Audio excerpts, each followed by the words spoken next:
بص يا صديقي، انا عارف ورب الكعبه وعزة وجلاله الله اللي النهارده زد لعبت مباراه حلوه. بس انا في الاخر خلاص، ايه اللي حصل؟ الزمالك كسب 2-1. بص يا ابني، عايز اقول لك على حاجه حطها في دماغك. انا الجونين اللي جم في الزمالك جابهم اساسا غلطه. انا كمان كنت طالع بس مباشر في المباراه، وكنت طالع على قناه الاولانيه محمد كرم، وقعدت يجي ساعتين ونص، وفاهم انت، واتكلمت كتير، وانا فاهم انت، وانفعلت. وانا لما بتفرج على الاهلي او الزمالك، انا طبعا اهلاوي. شايف انا اساسا الاوضه كلها اساسا اهلاوي، يعني فاهم انا اهلاوي. فاهم انت؟ شايف انت حتى لو قفلت لك الباب هتلاقي اهلي ماشي على السرير حاطط صوره الاهلي. فانا عندي 85، انا مواليد 85 23 7 1985. انا داخل على 41 سنه. انا مش هقول لك ان انا يعني عبقري في الكوره وبتاع، بس احنا لعبنا كوره يا جماعه. احنا كنا وعزة وجلاله الله كنا بنلعب كوره في السطح. كنا نعمل كوره شراب وكوره ورق، ونلزقها بالسولوتيب، ونحط قفصين الفاكهه والمانجا، ونقعد نلعب كوره في رب الكعبه. كنا نلعب كوره في السطح. ممكن اقول لك على حاجه، كانت بتطلع عمتي تطلع تجري ورانا بالعصايه عشان كنا هنوقع البيت يا عم الحاج. كنا بنلعب كوره في الاستاد وفي الشارع. كنا بنزول من المدرسه في اعدادي، وفاهم انت، كنت باخد من البوابه. وكمان أنا مره واحده خرجت من نطيت من السور، وكان ظهري هيتكسر عشان اروح العب كوره في الاستاد. فاهم انت قصدي؟ انا مش هقول لك ان انا كمبيوتر يعني حافظ كل تواريخ النادي الاهلي. انا واحد بتفرج يا ابني على النادي الاهلي. بص، انا واحد عايز النادي الاهلي يكسب. انا هو انا يا ابني، انا مالي، انا هو شغلي اساسا ولا مثلا صحفي ولا بتاع؟ انا بتفرج على كوره، انا عايز الاهلي يكسب. لا تقول لي اصل الاهلي اخد دوري سنه، انا هو الاهلي 45 دوري. هتقول لي انا اقول لك لعيبه، اقول لك لعيبه: ياسر ريان مثلا، احمد فيليكس لسه كنت بحبها، هادي خشبه بقى، فاهم انت، احمد كشري بقى، احمد متعب بقى، ابو تريكه بقى، والجليات ده مش هقول لك، انت عارف اكتر مني طبعا. لكن انا مش هقول لك بقى اصل الاهلي اخد في دوري في مش عارف ايه وفاهم انت، والمدربين وحاجات انا عايز الاهلي انا مهمه الاهلي يكسب. انا عايز الاهلي يكسب ويقدم اداء حلو. انا عايز الاهلي يكسب يا جماعه، انا عايز الاهلي يكسب.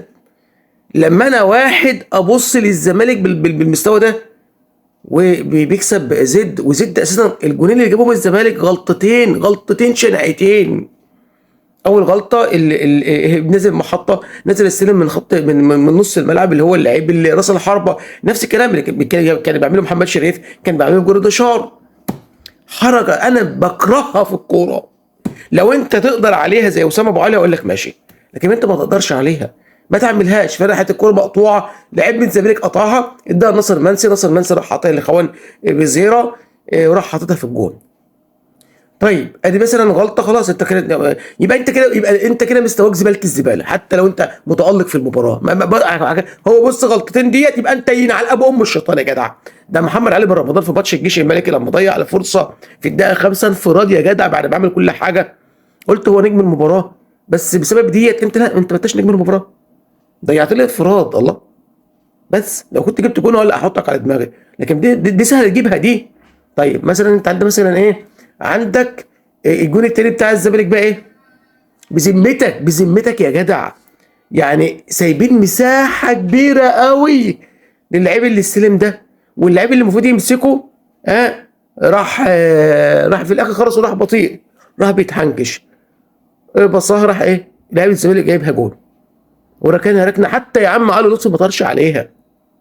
فاهم انت قصدي؟ فالواحد يا جماعه دي مثلا غلطتين. لكن النهارده المهدي سليمان شايل ولا ثلاث اربع كور ما يشالوش اساسا، وشايل بايديه. وعلي لطفي شايل كوره من عبد الله السعيد في الشوط الاول، فاهم انت، في الشوط الاولاني ما تشالش. فاهم انت قصدي؟ فانا عارف النهارده زد عامل مباراه حلوه، عشان في ناس بتقول لي هنا في التعليقات، وفي ناس بتكلمني زد النهارده عامل مباراه حلوه، انت ليه بتقول زد؟ انا بص، النتيجه في الاخر كام؟ 2-1 للزمالك. طب انا استفدت ايه؟ ايه مدى الاستفاده؟ ان انا عملت مباراه حلوه بس عندي معاتيه في الملعب غلطوا غلطات. ماتش الزمالك مثلا والاهلي، اللي كان بتاع جونين باسم مرسي، إيه خلصوا كام؟ 2-0 للزمالك. طيب مين غلطتين؟ مين كان؟ محمد نجيب باين واسمه ايه، وسعد سمير. غلطتين من سعد سمير واكرامي. واكرامي طلع استغل سعد سمير، استغل باسم مرسي وحطهم في الجول. طب انا كده استفدت ايه؟ بغلطتين من اتنين معتيه، او واحد معتوه سعد سمير واكرامي. انا خسرت المباراه. لو انا حتى عامل مباراه عالميه، اسم ايه؟ خسرت المباراه. الحدث اسمه ايه؟ خسرت المباراه 2-0. وساعتها مرتضى منصور بقى: ده انتوا كسبتوا الاهلي، ده انتوا كسبتوا الاهلي، ده انتوا كسبتوا الاهلي. ده اللي بتكلم عليه. خطأ في ممكن اللعيب يبقى متألق يغلط غلطة يضيع فرصة ما تضيعش، فانت كده ضيعت يعني فاهم انت كده خلاص راحت عليك. يا جماعه يا جماعه هو انا فاهم ان انا اكسب المباراه، فاهم انت قصدي؟ بس اكسب المباراه والعب مباراه حلوه واداء حلو ولعب حلو واكسب المباراه واتمسك كده قاعد بقى ممزوج بقى بالاهلي بقى، يا عيني يا عيني يا عيني. لكن انا بشوف احنا لعيبه النادي الاهلي باللعيبه دي والناس دي وبن شرقي بن رمضان، معانا نجوم، معانا نجوم، معانا اساطير. كان زمان واحد يقعد يتفرج على والله وعزة وجلاله الله. انا كنت انا كنت شغال عند واحد اسمه، كنت شغال في مش لازم اقول اسمه، في محل اسمه تايتانيك. انا كنت في الدور الثالث في مول الصفا في دمياط، انا من دمياط ماشي. فانا كنت انزل ساعه الماتش انزل عند واحد صاحبي اسمه ابو خيال في محل كلاس، كنت شغال برضه فيه محل بدل، فانزل عنده. وانا واحد اسمه اسلام كان شغال في كوتشي، عنده كوتشي محل كتاشي يعني وجزم وكده، وننزل نقعد نتفرج على الاهلي ايام بقى ابو تريكه وفلافيو واحمد متعب وبركات وفاهم انت وجيربرتو بقى، نقعد بقى نتفرج على الاهلي ووائل جمعه بقى، فاهم انت، نقعد نتفرج على اهلي بقى كده اهو. احنا اساسا يعني وخلي بالك احنا ما كانش بقى ساعتها بقى كانش بقى نقعد نطلع في اليوتيوب والسوشيال ميديا بقى وفيسبوك والحاجات دي كلها، كان بقى دراسه بقى وشغل والحاجات دي كلها. فاحنا قاعدين نتكلم واخبارك ايه اخبارك ايه واخبار ايه مش عارف ايه يا اسلام انت عارف البنت الفلانيه ده البنت الفلانيه البنت اللي جامده والله العظيم البنت اللي في الدور الثاني وازاي يا معلم يا معلم انت كلمت وبعدين بقى نتكلم في حاجات وبعدين الله جول ليه الاهلي بيلعب حلو وبعدين برضه درجات في الماتش يا عيني عليك يا ابو تريكه يا عيني عليك يا بركات الله عليك يا عماد متين الله عليك يا جيربرتو الرفعه دي يا فلافيو يا عيني يا عيني يا عيني ايه الحلويات دي. لكن دلوقتي يلا شيء يا معلم يا معلم السد العالي يا جماعه السد العالي لكن دلوقتي يا جماعه دلوقتي فين الكوره؟ انت بتتفرج على النادي الاهلي بتقول يا رب بقى كسبان 1-0 ورب الكعبه انا واحد مش ممثل بيتكلم بيقول لك الزمالك يلعب ماتش كوره يكون كسبان 2-0 يبقى الزمالكاويه قاعدين خايفين الزمالك هيتغلب، لكن الاهلي مغلوب 2-0 ولا 3-0 عارفين الاهلاويه عارفين ده كان زمان ايام مالي والجوزيه والحاجات ده ايام حسام البدري، فاهم انت قصدي؟ لكن دلوقتي الاهلي انت بتبقى قاعد كسبان 2-0 خايف خايف ورب الكعبه خايف. الاهلي متزملك الاهلي في حاجه غلط الاهلي مش طبيعي يا جماعه ورب الكعبه. انا لسه بقولها انا عايز افتكر حلوياتي. قعدت امبارح انا متضايق بعد ما ماتش بعد ماتش سموحه. فين الاهلي فين الاهلي؟ فانا قلت طب انا هحمل ايام التسعينات كده ايام حسام حسن بقى وهادي خشبه وياسر ريان واحمد فيليكس وفاهم انت اللعيبه ديت يا عم الحاج. اللعيبه دي ده كان في لعيب اسمه كشري وكان في لعيبه جميله وفاهم انت بقى فاكر بقى انت خالد بيبو بقى بعد كده بقى ومحمد عماره يا ربي ده في لعيبه يا عم الحاج يا ربي، فاهم انت؟ فين يا جماعه فين الاهلي فين الاهلي يا جماعه فين الاهلي؟ قعدت اتفرج وجون بص عالمي يا جدع عالمي. ابراهيم حسن رفع عرضيه يا رب انا نسيت العرضيات فينك يا محمد هاني. عرضيه من ابراهيم حسن يا جماعه متقنه لعلاء ابراهيم. فاكر انت علاء ابراهيم اخدها بالطي الطراق جون عالمي يا جدع. علاء ابراهيم ده دايما كان يجيب الكوره في العارضه والله العظيم فمتخصص عارضه فاهم انت. وكان بقى حسام حسن بقى واتفرج بقى على انطلاقه ياسر ريان. كنت بحب اللعيب ده. فاكر انت اسامه عرابي ومحمد رمضان يا ربي محمد وايمن شوقي يا ولد يا وسامر كمونه يا ربي ده احنا الواحد في لعيبه كتيره يا ابني في لعيبه كتيره في اساطير يا عم الحاج. وكنت بقى وايام شوبير يا ابني انا مواليد 85 ايام شوبير بقى فاهم انت. ده انا كنت يعني واحد كان الاهلي والزمالك مثلا بيلعبوا اجيب كراسه واقعد اكتب بقى وكنت انا وابن عمي يا ربي وانا ابن عمتي ونعمل بقى جدول وحوارات فاهم انت ومين معاه كام نقطه ومش عارف وبالذات في كاس العالم يقعد بقى ده كسب وده ونعمل بقى يا ربي نقعد نتفرج. كنت انا بحب يعني كنا بنشجع كنت بحب ساعات الارجنتين وكنت بحب كنا ساعات بس كنت صغير مش فاهم انا نعرف بعض اللعيبه مش ممدوح نصر الله يعني انا مش ممدوح نصر الله يعني فاهم انت قصدي. ففين الاهلي يا جماعه فين يعني الاهلي يا جماعه فين الاهلي؟ فالواحد بيشوف التسعينات ده وبعدين احمل مثلا مثلا ايام ابو تريكه بقى وبركات واسلام الشاطر ومحمد عبد، يا محمد عبد الوهاب انا بحبك، الله يرحمك يا محمد عبد الوهاب، الله يرحمه.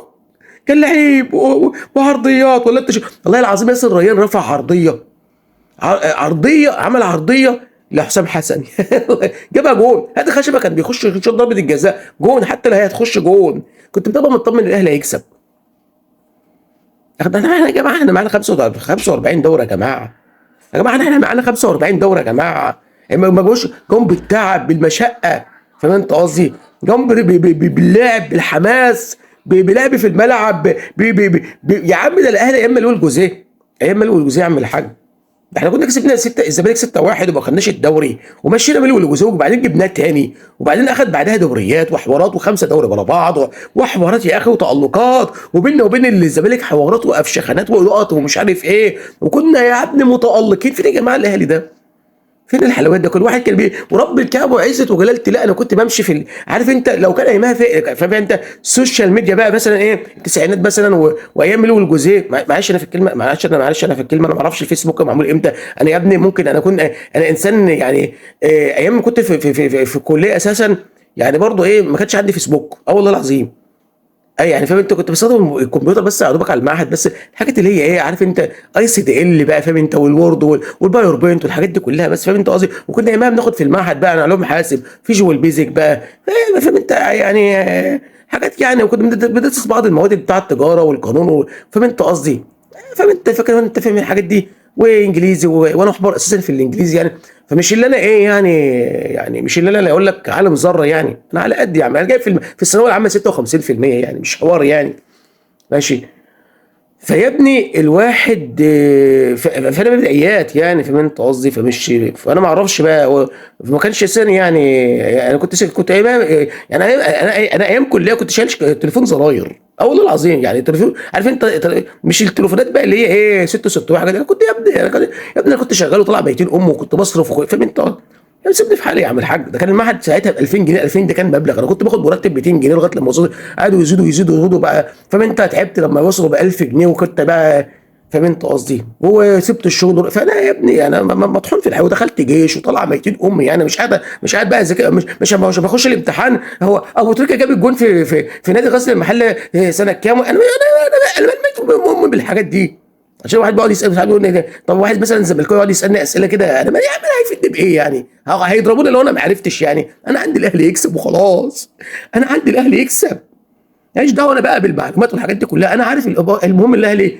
كان ممتعنا ايام مانو الجوزيه، كان ممتعنا ايام مثلا والله العظيم كنا بنلعب عند حسام البدر احسن من كده، موسيماني كنا بنلعب احسن من كده، بارتس كارتيرون مع انه معفن كنا بنلعب احسن من كده.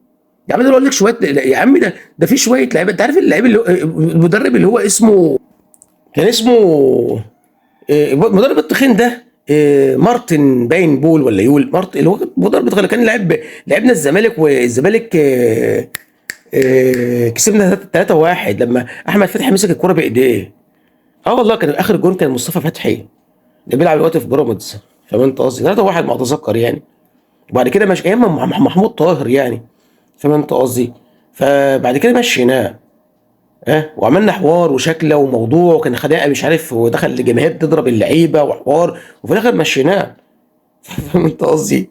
فيا ابني احنا يا ابني والله العظيم ده كان بيلعب كوره حلوه، تخيل انت بقى وتقول ده والله العظيم ورب الكعبه وعزه وجلاله الله الماتش ده احنا كنا مغلوبين 3-1 يا مؤمن، وعزه وجلاله الله انا كنت بتفرج مع خالي وفي الله يرحمه، مات الله يرحمه بالكورونا الله يرحمه، وبعدين قاعد يقول لي يا محمد ده الاهلي بيلعب كوره حلوه والزمالك مفشوخ، كان قاعد هو زملكاوي انا اهلاوي والزمالك مفشوخ وانا قاعد الاهلي بيلعب كوره حلوه وبنعمل شغل حلو وبنضيع وبنعمل وفي الاخر خلاص اتضربنا 3-1، اسمنا اتغلبنا 3-1 بس ما استفدتش حاجه. طب انا اسمي لعبت ايه بقى؟ استفدت ايه؟ ما هو انا همشي الزمالك هيحافل عليا، فهمت انت الفكره العامه؟ فهمت انت المعلومه؟ انا استفدت اسمي اللي انا لعبت حلو، انا عايز اكسب، اللي خلاني اتغلب بقى في اخطاء، طب نصحح على الاخطاء، تخيل بقى اللي انت اساسا عندك اخطاء وما بتلعبش كوره حلوه وبتكسب بالصدفه بجوان قلوطي ومهم بتكسب، بس ده مش مستمر، ده غلط. لما حد يقول لك المهم اللي انا كسبت ماشي، وفي ناس بتكتب لي كده في التعليقات ده غلط، ده كلمه الغلط اللي انت تقعد تكسب تكسب تكسب بقلاليط كده بالبركه، يقول لك يوضع صدره في اضعف خلقه. ده مصيبه، دي كارثه، لان هيجي لك في يوم تقع، لانك انت ما بتكسبش بمجهود. يا ابني من جد وجد، وما فاهم انت الحاجات اللي خدناها في المدارس ديت. يا ابني انت هتقعد تعتمد ان انا بكسب كده بكسب كده، زي بالظبط لما بتلعب في كاس الرابطه، رحت انت نازل ماتش كده مستهتر قدام وايه اصل احنا كنا مفكرين نلعب في كاس الرابطه، وهم عارفين كانوا بيلعبوا في كاس مصر على فكره، بيشتغلوا بعضهم عشان بس بيداروا، بس بيداروا ايه ماء الوجه. خلي بالك احنا مش هبله، مش عبيط، انا اهبل، مش انا مش اهبل، انا ايه اللي اصل انت نازل ماتش وانت عارف ان انت بتلعب في كاس مصر، ده تشتغلونا. لا انت بس عشان تحفظ ماء الوجه، وتقول بس اصل مش عارف ايه، وتتحجج بالرابطه اصل خطه ولعيبتنا مش عارف ايه، دي اسمها حجج. بس ما ينفعش طبعا اللي احنا كنا نلعب كاس مصر والفرقه بتاعتنا في المنتخب والحاجات دي كلها، بس اسمها دي حجه. لكن انتوا كنتوا عارفين احنا بنلعب في كاس مصر، وعملتوا حكايه اللي ايه اصل الفلوس اتخصمت وخصمنا من اللعيبه، وليد صلاح الدين وليد صلاح الدين يا ابني، وليد صلاح الدين كان بينزل اخر 10 دقائق كان يقلب المباراه. هو ما كانش بينزل اخر 10 دقائق واخر 5 دقائق، حتى ميلو والجوزيه ما ينزلش اخر 10 دقائق وخمس دقائق. يا ابني دلوقتي الاهلي بيخش فيه جوان وعزه وجلاله الله. لما عصام الحضري كان بيخش في جون يا اخي كل فين وفين، كان اسطوره عصام الحضري ده، كان السد العالي بلديات من دمياط بس من كفر البطيخ السنه من المحافظه نفسها، وعزه وجلاله الله اقول له بيعي لو ما دخلش في جون، ممكن يبقى بنمسك كله مثلا ما دخلش في مثلا 6 جوان 10 جوان، فانت ياعيه لو ما دخلش في جون. تخيل انت الوقت الاهلي دخل في بين 15 جون ولا 16 جون، انتوا مغنيين يا جماعه، ولسه الدوري ما خلصش، وكمان الدوري ايه مجموعتين وحوار، مش زي الاول بقى تروح تلعب هنا وهنا، فاهم انت قصدي؟ انتوا مجانين يا جماعه، انتوا مجانين يا عم. ده مارسيل كولر اول ما جه الاهلي كنا بنكسب 3 و4، ده احنا كسبنا الزمالك 4-1، ده موسيماني كسب مع الاحتواء 5-3 مع الاحتواء. يا جماعه اتقوا الله وقولوا كلمه الحق يا جماعه. انا استفدت النهارده زد لاعب حلو، امد الاستفاده. ده يخوفني، ما هو ده يخوفني، ما ده يخوفني. طب انا بص صدق بالله، الله اعلى واعلم، انا لا اعلم الغيب، انا انسان تافه يعني، فاهم انت؟ انسان ضعيف، انا عبد الله لا اله الا الله محمد رسول الله، لا اعلم الغيب، لا يعلم الغيب الا الله. بس عندي احساس كده الاهلي ماتش جاي هيتغلب هيتعادل، لا اتمنى هذا ولا ارجو هذا. والزمالك وبيراميدز هو كده كده الطبيعي العقل يقول مين اللي يكسب، بيراميدز.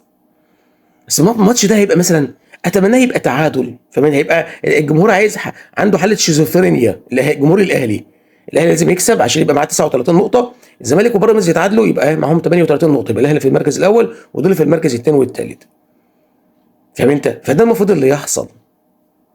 فانا والله انا اعصابي تعبت وانا مخنوق، والاهلي حطنا في موقف مش حلو، بس انا عايز الدوري ده بالمستوى ده والخرا ده، وبيراميدز والزمالك ورب الكعبه انا مقابل واحد صاحبي جارنا هنا، فبيقول لي والله العظيم ورب الكعبه بيقول لي كده وعزه وجلاله الله، بقول لي ورب الكعبه انا من عايز الاهلي ياخد حاجه من السنه دي، لا دوري ولا اي حاجه.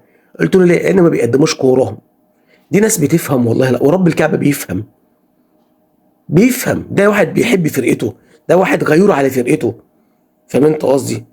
انا لو قلت له لا بس ناخد دوري هتضايق انا لو ما خدتش الدوري ده حاجه مهمه، ودوري ابطال افريقيا ده حاجه مهمه، الاثنين دول اهم بص انا مهمين دول الاثنين قوي عندي، دوري ابطال افريقيا لان دوري ابطال افريقيا بيوديني كاس عالم، كاس الانتر كونتيننتال ده مهم عندي قوي قوي قوي، فاهم انت قصدي؟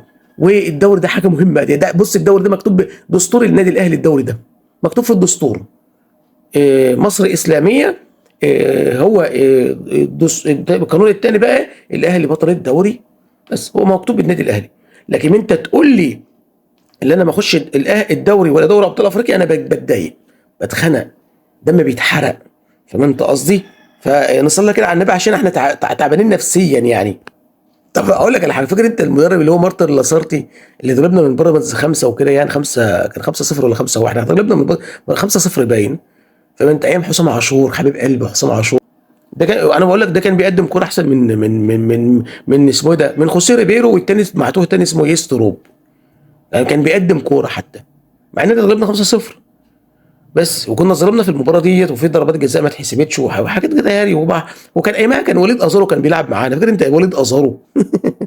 وتصدق بالله كان في واحد اسمه محمد فاروق كان اسطوره في النادي الاهلي، والله العظيم كان بيخش بيجيب الجون بعينيه، خد فرق كده انت فاكر انت محمد فاروق؟ والله العظيم محمد فاروق يا جماعه يا جماعه فين اللعيبه دي؟ ترجع هل اللعيبه دي ما ترجعش تلعب تاني مع النادي الاهلي؟ يعني هم لو هم عند وقت هتلاقي اللي عنده 35 سنه 35 سنه ايه؟ هتلاقي اللي عنده 40 سنه ودخل على 41 و42. فاهم انت قصدي؟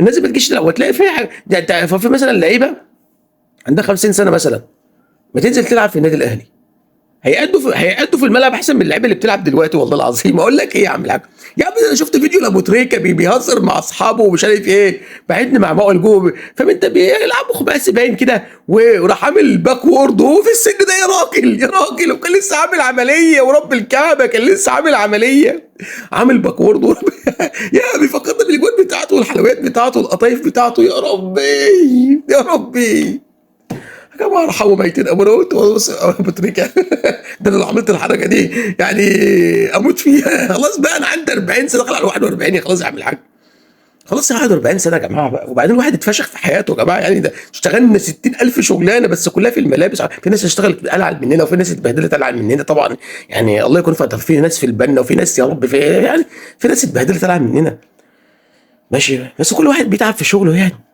فاهم انت قصدي؟ فيا ابني ودخلنا جيش واتبهدلنا وطلع ميتين ابونا في الحياه يعني، ولسه برضه هبقى كحيان. والله انا اسمي محمد كرم شبرا بس لسه كحيان، لسه ما اتغنيتش، لسه معيش فلوس، لسه الدنيا خربانه ولسه ما اتجوزتش. يا رب ارزقني يا رب زوجه صالحه وربنا يرزقنا بالفلوس ويرزقكم. يا جماعه عايزين نشوف الاهلي حلوه الاهلي بتاعت زمان يا جماعه، يا جماعه ارحمونا يا جماعه، يا جماعه ارحمونا بقى. طب معلش يعني معلش يعني هل عماد النحاس ما كانش بيقدم كره عدله باللعيبه ديت؟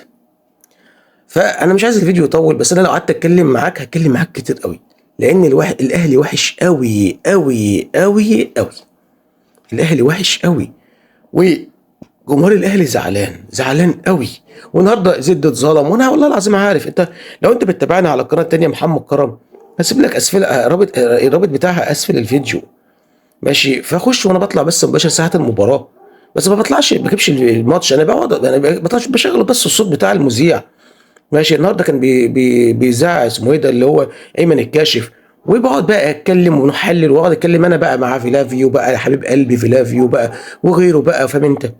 ونقعد نتناقش والزملكاويه والاهلاويه ونقعد نتكلم مع بعض بس طبعا في ناس النهارده بتبقى مش فاضيه، النهارده في ناس بتبقى في ناس جديده في ناس كذا في كذا بس. فيا ابني اتكلمت في كل حاجه والله العظيم، بس في الاخر خلاص ايه الزمالك كسب 2-1. في ظلم تحكيمي، في ضربه جزاء ما اتحسبتش لبازيد، الجون اللي جابوه الزمالك اساسا من البدايه ضربه ركنيه لزيد. الحكم حسب ده 7 دقائق ولا ضايع وضاع منهم 5 في الوقعان فاهم انت، وتضييع الوقت والاصابات والهري ده واشتغالات بيضيعوا وقت الزملكاويه، وحاسب في الاخر دقيقه وقت بيضيع وما كملهاش. طب انا استفدت ايه؟ طب ما هو الزمالك كسب خلاص، الزمالك واقف بتصدر الدوري. هو عشان بس ما اطورش عليك، بس يعني ايه يعني الاهلي وحش، بس الاهلي وحش يا جماعه، الاهلي وحش. فالله يكون في عوننا يا جماعه، بس الله يكون في عوننا، بس عشان واحد متضايق ومخنوق يعني، متضايق ومخنوق قوي يعني، وشكلنا وحش قوي قوي قوي قوي قوي. سلام يا عم الحاج سلام.